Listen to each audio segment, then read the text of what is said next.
കർത്താവിന് മഹത്വം. ഏവർക്കും വന്ദനങ്ങൾ. നമ്മുടെ ഇന്നത്തെ ചിന്തയ്ക്കായി അപ്പോസ്തല പ്രവൃത്തികളുടെ പുസ്തകം 3-ാം അധ്യായം അതിന്റെ 6, 7, 8 വാക്യങ്ങളാണ്. അപ്പോൾ പത്രോസ്, വെള്ളിയും പൊന്നും എനിക്കില്ല, എനിക്കുള്ളത് നിനക്ക് തരുന്നു.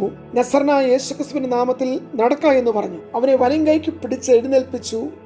ക്ഷണത്തിൽ അവന്റെ കാലും നെരിയാണിയും ഉറച്ച് അവൻ കുതിച്ചെഴുന്നേറ്റ് നടന്നു. 8-ാമത്തെ വാക്യം, നടന്നും തുള്ളിയും ദൈവത്തെ പുകഴ്ത്തിയും കൊണ്ട് അവരോടുകൂടെ ദേവാലയത്തിൽ കടന്നു. നാം 3-ാം അധ്യായം പ്രാരംഭ വാക്യം മുതൽ വായിക്കുമ്പോൾ സുന്ദരമെന്ന ദേവാലയ ഗോപുരത്തിന്റെ മുന്നിൽ ഇരുത്തപ്പെട്ട മുടന്തന് ലഭിച്ച അത്ഭുതമായ സൗഖ്യത്തെക്കുറിച്ചാണ് ഈ ഭാഗത്ത് നമുക്ക് കാണുവാൻ കഴിയുന്നത്. ഇത് അപ്പോസ്തല പ്രവൃത്തിയിലെ ആദ്യത്തെ ഒരു സൗഖ്യമാണ്. ഒരു മുടന്തൻ കുതിച്ചെഴുന്നേറ്റ് നടക്കുന്നു. നടക്ക മാത്രമല്ല, നടന്നും തുള്ളിയും, അതിന്റെ അർത്ഥം നൃത്തം ചെയ്ത് ദൈവാലയത്തിലേക്ക് പ്രവേശിക്കും. 2 പേരാണ് പ്രാർത്ഥിക്കുവാൻ ആലയത്തിലേക്ക് പോയത്. ഇപ്പോൾ 2+1, ആ ഒന്ന് ഇതുവരെയും ദേവാലയത്തിന് അകം കണ്ടിട്ടില്ലാത്ത അകത്തേക്കുള്ള പ്രവേശന വാതിലിന്റെ മുമ്പിൽ ഒരു അശുഭ ലക്ഷണമായി എന്നും വന്നിരിക്കുന്ന സുന്ദരമെന്ന ദേവാലയത്തിന്റെ പേരിന് തന്നെ അപമാനം വരുത്തുന്ന, ഒട്ടും സൗന്ദര്യമില്ലാത്തവൻ, അവന്റെ ജീവിതത്തിൽ ഒരു കുറവ്, അംഗവൈകല്യം, അവൻ അനുഭവിക്കുന്ന ശാരീരികമായ ഒരു ന്യൂനത. പക്ഷേ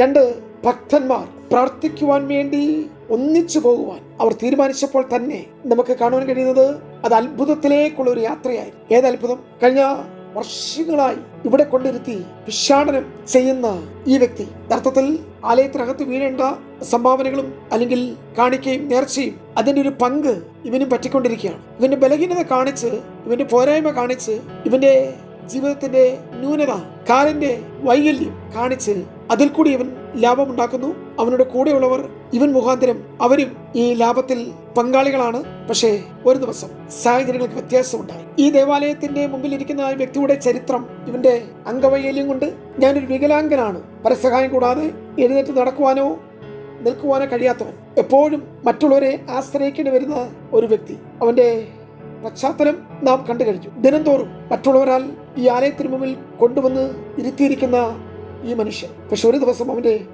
ഡെസ്റ്റിനി, അവന്റെ ഭാവി മാറി. ദൈവാലയത്തിലേക്ക് ഇതുവരെയും പ്രവേശിക്കാൻ കഴിയാതിരുന്ന ഈ മനുഷ്യൻ ഇപ്പോൾ നടന്നും തുള്ളിയും ആലയത്തിലേക്ക് ഓടിക്കയറും. പ്രിയമുള്ളവരെ, ഇതിന്നും സംഭവിക്കാൻ പോവുകയാണ്. കേവലം ഇത് ചരിത്രം പറയാനുള്ള ഇന്നലകളിലെ ഒരു സംഭവകത എന്നുള്ളതിനേക്കാൾ അപ്പുറമായി വീണ്ടും ഈ അത്ഭുതങ്ങൾ റിപ്പീറ്റ് ചെയ്തു. യേശുവിന്റെ ശിഷ്യന്മാർ വീണ്ടും ഇത് ചെയ്യുകയാണ്. സഭ ഇത് ചെയ്യുകയാണ്. ഇത് കേവലം ഒരു പറയാനുള്ള കഥയല്ല. ചരിത്രത്തിൽ നിന്ന് ഇന്ന് കാതുകളിൽ എത്തുന്ന വെറും ഒരു കേട്ടുകേൾവിയല്ല. അക്ഷരാർത്ഥത്തിൽ ഇത് സംഭവിക്കാൻ പോവുകയാണ്. ഞാനിങ്ങനെ ചിന്തിക്കാറുണ്ട്.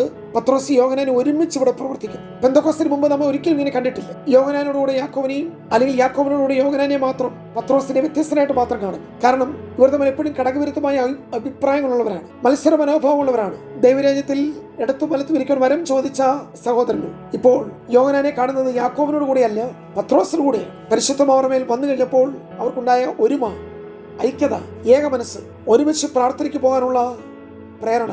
ആദ്യം പത്രോസ് പ്രാർത്ഥിച്ചിട്ട് വരിക, അതിനുശേഷം യോഹന്നാൻ പോവുക എന്നല്ല, ഒരുമിച്ച് പോയി, ഒരുമിച്ച് അവർ ഉറ്റുനോക്കി, അവർ ഒരുമിച്ച് ശുശ്രൂഷിച്ചു. പ്രിയമുള്ളവരെ, ഈ ഐക്യത്തിൽ ഒരു ശക്തിയുണ്ട്. പ്രിയ സഹോദരങ്ങളെ, അവർ ഒരുമിച്ച് ആത്മാവിനാൽ നയിക്കപ്പെട്ടു. അപ്പോസ്തലപ്രവൃത്തിയിൽ ഉടനീളം നമുക്ക് ആ ദൂത് കാണുവാൻ കഴിയും. പത്രോസ് 11 പേരോടുകൂടെ എഴുന്നേറ്റ് നിന്നു. അവർ ഒരുപോലെ പെന്തക്കോസ്ത് നാളിൽ ആ ശുശ്രൂഷയിൽ പങ്കാളിയായി. ഇപ്രകാരമുള്ള ആത്മാവിന്റെ ഐക്യത നമ്മുടെ സഭയിലേക്ക് മടങ്ങി വരുമ്പോൾ നമ്മുടെ നടുവിലും അപ്പോസ്തലിക കാലം വെളിപ്പെട്ടു. എന്താണ് പ്രവൃത്തിയുടെ പുസ്തകം 3-1 മുതൽ 10 വരെയുള്ള വാക്യങ്ങളിൽ നമുക്ക് ലഭിക്കുന്ന സാരാംശം? അത് മറ്റൊന്നുമല്ല, പെന്തക്കോസ്ത് ദിനത്തിൽ 3000 പേർ രക്ഷിക്കപ്പെട്ടെങ്കിൽ ഈ ഒറ്റ അത്ഭുതം 5000-ഓളം പേർ സഭയോട് ചേരുവാൻ കാരണമായി. നാളിതുവരെയും ഈ മുടന്തനെ നേരിട്ടറിയാവുന്ന ഒരു സമൂഹം, ആ പട്ടണത്തിന്റെ ഒരു മൂല കാരണം ദേവാലയത്തിന് മുമ്പിലിരിക്കുന്ന എല്ലാവരോടും ഭിക്ഷാടനം ചെയ്യുന്നു. അപ്പോൾ തന്നെ ചിലർ ചുമന്നുകൊണ്ട് ഇവിടെ കൊണ്ട് ഒരു വസ്തു കൊണ്ട് വെക്കുന്നത് പോലെ കൊണ്ടിരുത്തപ്പെട്ട ഈ വ്യക്തി പത്രോസിന്റെ ഒറ്റ സ്പർശനത്താൽ വിടുവിക്കപ്പെട്ടു. പ്രിയമുള്ളവരെ, വേണമായിരുന്നെങ്കിൽ പത്രോസിനും യോഹന്നാനും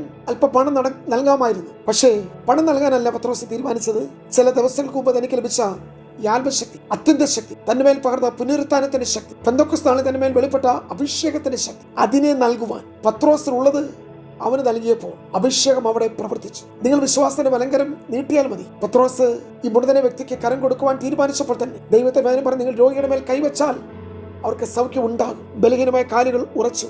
നെരിയാണിന്മേൽ ദൈവശക്തി വ്യാപരിച്ചു. അവൻ പാദം ഊന്നി നിവർന്നു നിന്ന് ദൈവത്തെ മഹത്വപ്പെടുത്തുവാൻ ആരംഭിച്ചു. പ്രിയമുള്ളവരെ, ഞാൻ വാക്കുകൾ ഇവിടെ അവസാനിപ്പിക്കാം. എന്താണ് ഇന്നിന്റെ പ്രശ്നം? ഇന്നത്തെ പത്രോസ് എവിടെ? ഇന്നും നമ്മുടെ ചുറ്റുപാടുകളിലും ധാരാളം അംഗവൈകല്യമുള്ളവരുണ്ട്. നാം കരം നീട്ടി പിടിക്കേണ്ടവർ ധാരാളമുണ്ട്. വിശ്വാസത്തിന് വലം കൈ കൊടുത്ത് താങ്ങി എഴുന്നേൽപ്പിക്കേണ്ടവർ ധാരാളമുണ്ട്. നിങ്ങളോടുകൂടെ എന്നോടുകൂടെ നാം എത്തുന്ന ആലയത്തിലേക്ക് എത്തപ്പെടേണ്ടവർ ധാരാളമുണ്ട്. പക്ഷേ ആരും നാം മുഖാന്തരം വിടുവിക്കപ്പെടുന്നില്ല, പുറത്തു വരുന്നില്ല, ആലയത്തിൽ പ്രവേശിക്കുന്നില്ല, തുള്ളിച്ചാടുന്നില്ല, നരിയാണികൾ ഉറയ്ക്കുന്നില്ല. അതുകൊണ്ട് എന്ത് സംഭവിക്കുന്നു?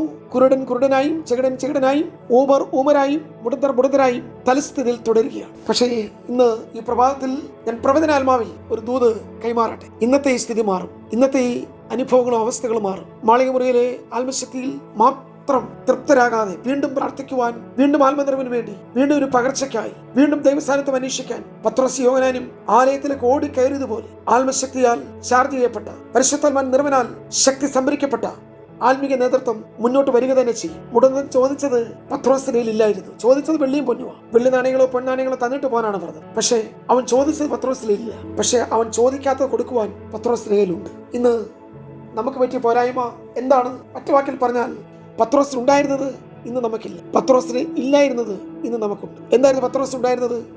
അത് ആത്മശക്തിയായിരുന്നു. ഉടനെ എഴുന്നേൽപ്പിക്കാനുള്ള അഭിഷേകത്തിന്റെ ശക്തിയായിരുന്നു. എന്തായിരുന്നു പത്രോസിന് ഇല്ലാത്തത്? വെള്ളിയും പൊന്നുമാണ് ഇല്ലാത്തത്. അത് നമുക്ക് വെള്ളിയായിട്ടും പൊന്നായിട്ടും ഇല്ലെങ്കിലും പണമായിട്ടുണ്ട്. കറൻസി, ഡിപ്പോസിറ്റ്, ഇൻവെസ്റ്റ്മെന്റുകൾ, മറ്റു ചിലർക്കത് ഗോൾഡ് ആൻഡ് സിൽവർ, സമ്പാദ്യങ്ങൾ, സ്റ്റോക്കുകൾ, ഇതെല്ലാം പ്രിയമുള്ളവരെ പല രൂപത്തിലും പല ഭാവത്തിലും പല നിലയിലുമുണ്ട്. പക്ഷേ പത്രോസിന് നൽകുവാൻ മറ്റൊന്നുമില്ലായിരുന്നു. അവനുള്ളത് താൻ ട്രാൻസ്ഫർ ചെയ്യും. ഒരു എക്സ്ചേഞ്ച്. പത്രോസിനുള്ളതിനെ അങ്ങോട്ട് പകർന്നു നൽകി. അവിടെ നാം വായിക്കുന്നത് ഗർഭം മുതൽ, എന്റെ അർത്ഥം സൃഷ്ടിയിൽ സംഭവിച്ച ഒരു പോരായ്മ, പ്രശ്നം.